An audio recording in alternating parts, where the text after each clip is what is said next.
What's going on, guys? Welcome back to another UFC breakdown and predictions video, this time for episode 6 of the Contenders series. Now, last episode, we only had 4 fights because one of the fighters pulled out during the episode. But that's okay. We're coming in with another full 5-fight card for episode 6. But we ended up going 3-1 on picks last week, and the only one that we got wrong was a split decision, which Dana White actually didn't agree on, if that holds any weight whatsoever. But regardless, this week it was a little bit trickier for finding footage and like kind of making my picks. So I am a little bit worried about it, but regardless, we do with these fight cards. We do the research, we make the breakdowns, and make our picks for each fight as well, which we will do for this episode. So make sure you guys hit that like button, comment down below what you think of episode 6 of the Contender series, and subscribe to the channel if you are new. Now, the fight order ended up changing. Literally, I don't know if it was I was just looking at it earlier today, but when I went on to type out my notes, everything kind of got shuffled around. So I'm going to try and remember which section I had all these fights in. But what was supposed to be the main event is now actually the very first fight of the night, which is Dylan Mantello going up against Ahmed Hassanzada. Now, Mantello, I'm going to be 100% honest with you guys. I'm not a huge fan of Mantello's, like, his fighting style is pretty good. I mean, he has power, decent volume, and he's continuously moving forward. And I don't want to be a hater, but I just don't think he's very good. His best attribute is his toughness, though. The reason I'm not really a fan is on the feet. He's flat-footed. He seems slow while he strikes, and he lacks head movement. He's a pretty hittable guy, and like I said, I don't want to be too rough on like my depiction of Mantello, but there's just a lot to be desired, if you will, which is like one of the other fighters in this match or in this fight card, which we're going to talk about later. But as far as Mantello goes, not too big of a fan. Now, on the Hassanzada side, he has a kick-heavy striking style. He is also hittable, but otherwise, he has a solid striking skill set. He will mix in the wrestling and basically gets all of his takedowns off of clinches along the fence. He's great at scrambling and has a sneaky grappling game. He also has a fantastic ability to recover, and that is important to note, because even though we have seen him get injured, there's a lot of people that would just fold over and quit, but Hassanzada does not have that quit in him. You have to put him away to get him to stop fighting. Now, to mention a few, in his last fight against a Georgian fighter, I believe, named Aleko Sagliani, he got dropped pretty heavily in that first round, but he didn't let that deter him. He wrapped up his opponent in the grappling, ended up sweeping and getting on top position and finishing the round there, and continuously came forward, getting those takedowns for the rest of the fight, and eventually put him away in that third round via ground and pound. Now, both of these fighters were actually on the Contender series as well. Mantello, I believe, was on last season, but Hassanzada was on the 2022 season, so season 6. He actually took on Nazim Sadikov, who you guys are probably familiar with. He is in the UFC, and he had that absolute war against Slava Claus, but I'm really high on Sadikov. He is a much better fighter than the opponent Mantello faced, which we will talk about as well. But in that fight, he got hurt within the first 10 seconds. Sadikov landed such a beautiful spinning back kick right to the gut of Hassanzada, and immediately you can tell it affected him. But like I said, the guy has no quit in him. Although he did get finished by Sadikov in that third round, he kept going forward, kept trying to get those takedowns. He was landing some decent shots on the feet as well, but he was able to recover in that fight also, and that is going to be a big attribute against somebody like Mantello, who does come forward and is tough in his own right. Now, Dylan Mantello, like I said, was also on the Contender series, and he was on season 7 rather than season 6, but he took on Kanan Kruszewski, who has fought twice in the UFC already, but he hasn't gotten a win. He is 0-2 in the UFC. His UFC debut was against Elves Brenner, and he got knocked out in the first round, which I don't want to hate on him too much for, because Brenner is a savage. But then he came back and got a fight against Kurt Holleba, who is way past his prime, long in the tooth, and it was basically a setup fight for Kanan to get a win, and that was an absolute war as well, which he ended up losing. So in terms of both of these guys' opponents on each of the fights that they had on the Contender Series, I actually rate Hassanzada's opponent much more than Mantello's, and I just personally think Hassanzada is I just think he's a better fighter. He's going to be more refined on the feet. He's going to be less hittable than Mantello, who is, like I said, he's a little flat-footed, lacks head movement, and he's quite slow, to be honest, when he's striking. And I think Hassanzada is going to take advantage of that. One thing as well is Hassanzada does a great job working the opponent to the fence, clinching up, and getting them down to the ground. So I think he's also going to take advantage in that area of the fight. And I am going to start off the card by picking Ahmed Hassanzada. Now, I haven't looked at any of the odds, but after we break down all the fights, I will hop on my phone and check the odds and see how many underdogs we ended up going with, if any at all. But to start off the card, we are going to be picking Ahmed Hassanzada. Let's continue with the next fight, which is going to be Naito up against Atiba Gautier. Now, as you can see on Atiba's age section there, it says 21. Now, looking at this guy in the octagon, I have a hard time believing that he's 21. I believe he's from Cameroon, and honestly, this could be like a Yoel Romero situation where, I don't know, like lack of birth proof certificate, whatever you want to call it. I'm just not convinced this guy's 21. He very well could be, but I just, we'll see what the Contender Series stats show. But from what I saw, apparently he is 21 years old. Regardless, let's talk about this fight specifically. Now, on the Naito side, he has a grappling background, and wrestling is definitely his go-to. He has explosive, well-timed entries, and he shoots actual takedowns. He shoots singles and doubles to get his opponents down to the mat. Once he gets them there, he looks to improve position and threaten his opposition with subs and ground and pound immediately. You can find a 6-minute video on YouTube that includes all of his fights. He has the middleweight Pancrase champion, and I think Pancrase is a regional MMA promotion in Japan, if I'm not mistaken.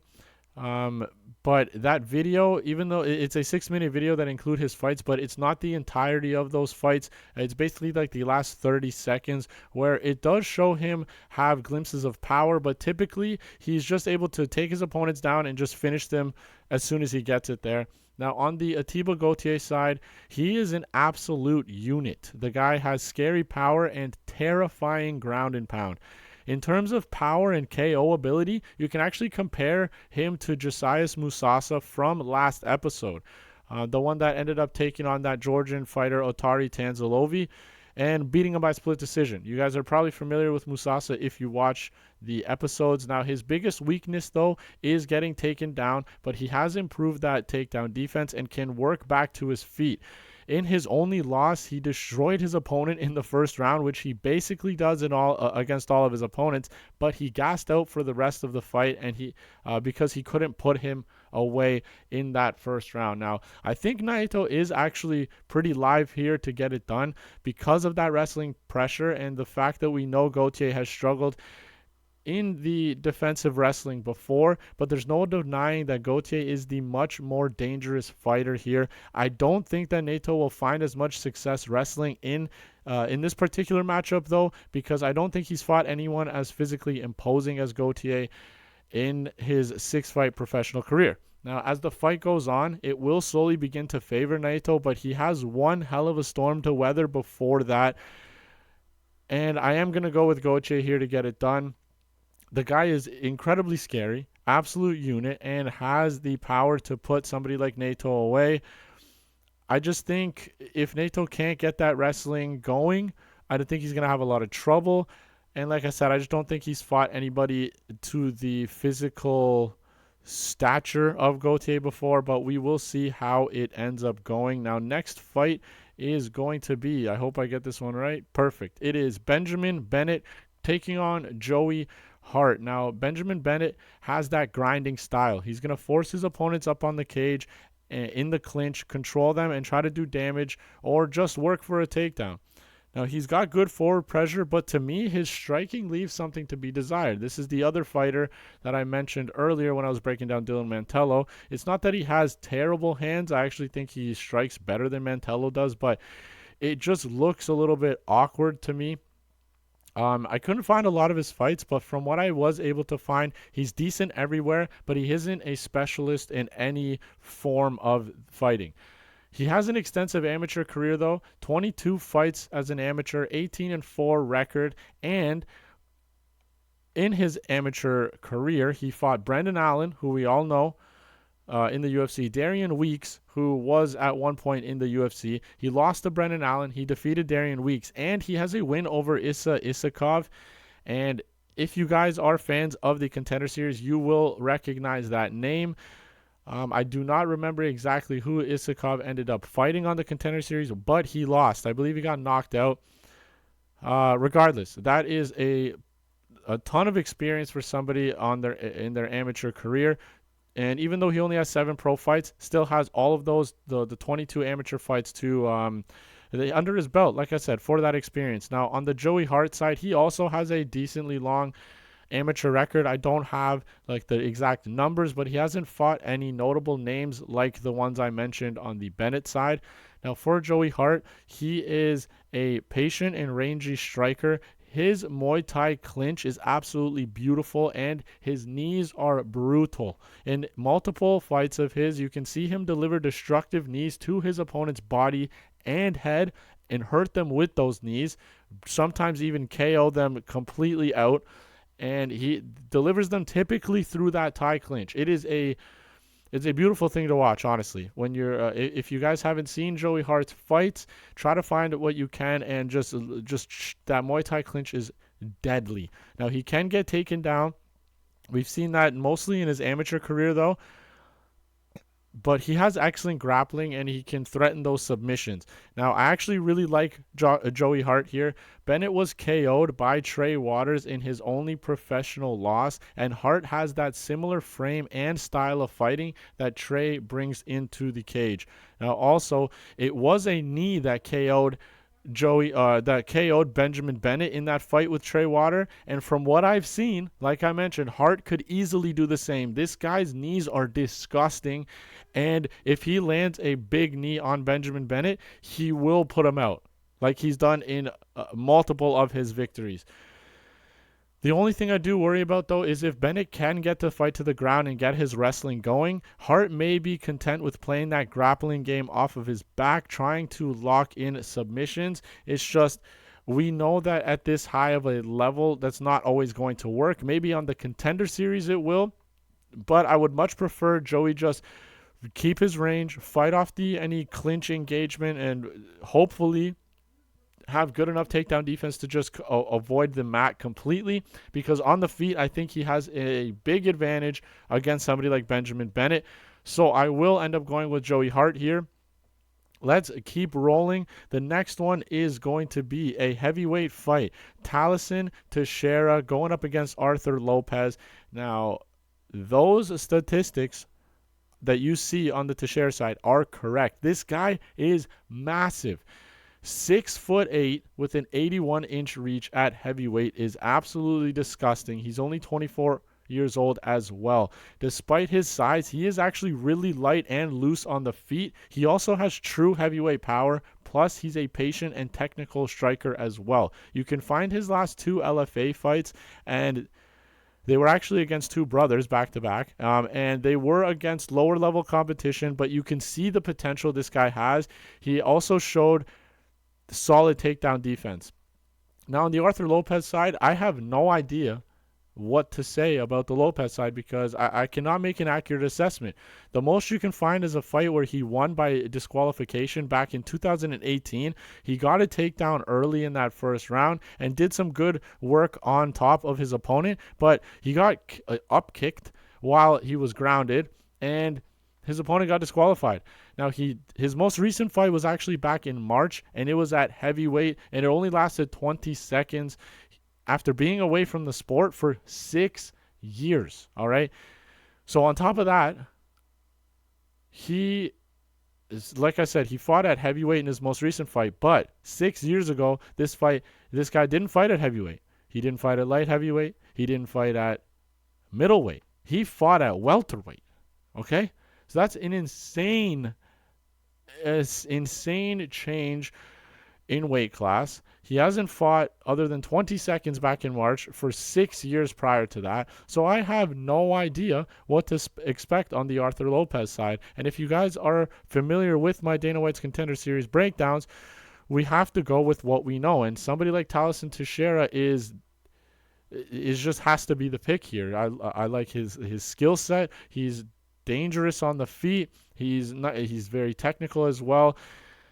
And I just don't know what to expect from the Lopes side. Thaleson Teixeira, from what I know, is a pretty large favorite. But like I said, we're going to go over the odds after I finish breaking down the last fight, which is next. But I don't think I'm going to invest too much financially in Thaleson Teixeira because of the unknowns on Arthur Lopes. Now, the same thing happened to us last week with Otar Tanzalov. We didn't know much about Mousasi, but I couldn't put any investment in on Tanzalov as that big of a favorite when there was too many unknowns on the Mousasi side. I think Teixeira gets this done against Lopes, but we have absolutely no idea what to expect from Lopes here. Maybe we see what the odds are for Teixeira by KO. Regardless, Thaleson Teixeira is going to be my pick. Now let's move on to what appears to be the new main event of the evening, and that is Aaron Toe going up against Elijah Smith. Now I said Toe because when I was watching his breakdowns, people in the comments were adamant that the commentators were pronouncing his name incorrectly, like Aaron Tao, which I thought that's what it was, but apparently it's Aaron Toe. I don't know if that has to do with Australian or New Zealander accents, but Aaron Toe is apparently how you pronounce it. Now he's taking on Elijah Smith. This isn't the original matchup. Aaron Toe was supposed to take on Quang Lei. And if you guys don't know who that is, he actually got signed to fight Chris Gutierrez on short notice. I don't know exactly when it was. It might have been a couple of months ago now. So it's not extremely short notice for Elijah Smith, but this was not the original matchup. Now on the Aaron Toe side, I couldn't find literally any of his biometrics. I don't know if that's the word for it.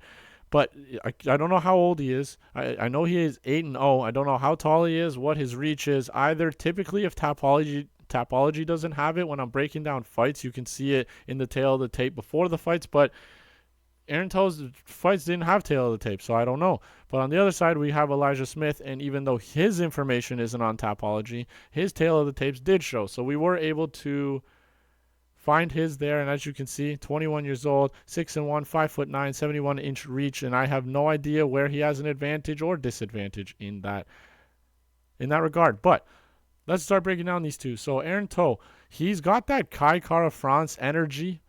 You know, small guy, and he constantly looks angry for some reason. I don't know what it is, but that's the kind of energy that I get from him. Now, he has fantastic entries on his takedowns and solid control on the mat. He's patient on the feet with solid movement, but not so solid head movement. That, combined with the fact that he keeps his hands low, results in him getting tagged a ton on the feet. All right, and thankfully up to now, his chin has held up, but he's been tagged and hit heavily in multiple of his fights when he's standing with his opponent. Now, his ground and pound is brutal and savage, and once he hurts his opponent, he doesn't stop until he's completely put them away. Now, on the Elijah Smith side, I saw he was athletic, quick, explosive. His jabs and straights are his bread and butter. And because he's so quick, he can land a 1-2 and be out of danger immediately. He goes in 1-2, bang, bang, and before his opponent even knows it, he's out of the pocket and they're swinging at air. He also does a great job mixing in takedowns, and he doesn't force them at all. He hardly telegraphs them because of his quickness and explosiveness. But he doesn't force it. He's not going to just chain wrestle. If he's unsuccessful at wrestling, he will continue striking. Now, he is technical both on the feet and the mat. And what I mean by that is he is very positional in those clinch and wrestling scenarios. When he's clinching up against his opponent, he creatively uses inside trips. When he gets his opponents down, he is very opportunistic with passing over to a more dominant position. And there's just a lot to like on the Elijah Smith side. The only thing I do worry about is he is quite young. And now that he is the main fight, I'm kind of worried that he may be a little bit on the nervous side, but we will see how it goes. I do like Elijah Smith in this matchup. I understand Aaron Toe is quite dangerous, but Elijah Smith, there's a lot to like about him. He's exciting. At 21 years old, if he can get this contract, which I believe he will, I think he can make some noise in the bantamweight division, which is stacked with a lot of great fighters. But at 21, he's going to be constantly getting better and better and better. And if he can get a contract here, I think it's going to be fantastic. I will go with Elijah Smith here to get it done. Now, the order is going to be a little bit off, but let's look at what our picks are. So I'm going to be picking Atiba Gautier. I'm going to double check these odds as we are going through the final session here. So Atiba Gautier is actually a plus 100 underdog. So that's maybe because of lack of... It's not really a lack of tape because there was a decent amount of tape, but I guess the wrestling is what the odds makers are looking at. But he's a plus 100 underdog. I actually really like that number. Now for Talison Teixeira, he is a minus 550 favorite. And like I said, because of the unknowns on the Arthur Lopes side, that is way too wide for me to do anything with. Benjamin Bennett is actually a favorite right now at minus 120. And the underdog Joey Hart at minus 110. So it's basically a pick 'em. I don't know if there's even like original odds for this fight. I don't believe there is, but minus 110 for Joey Hart I think is a great number. Any underdog money on him is... Sorry, I mixed it up. Joey Hart is the slight favorite at minus 120, which is still fantastic value. Now Aaron Toe going up against Elijah Smith. I am shocked that Tao is this big of an underdog. Plus 150, minus 185 I think is still a playable number for Elijah Smith. And then for Dylan Mantello against Ahmed Hassanzada is a minus 170 favorite to Mantello's plus 140. So there you have it. We have one underdog and basically a pick'em fight. The odds, I'm assuming, are going to change by Monday, so maybe I'm going to get into some work tonight, work out the plays that I want to do, and like I always say, make sure you guys check out my Twitter, Limpy with 2Y Bets, Limpy Bets on Twitter. That's where I post all of my picks before the event, any plays that I'm going to do pre-event, and live plays during the events as well. So make sure you go check that out. Hit me with a follow on Twitter, and before I go, make sure you hit that like button. Subscribe to the channel if you're new and comment down below on what you think of episode 6. Thank you guys for watching. I will see you for I'm pretty sure I'm going to be doing a fight companion tomorrow with the fights, but if not, I will see you in the recap video after the event. Thanks again for watching.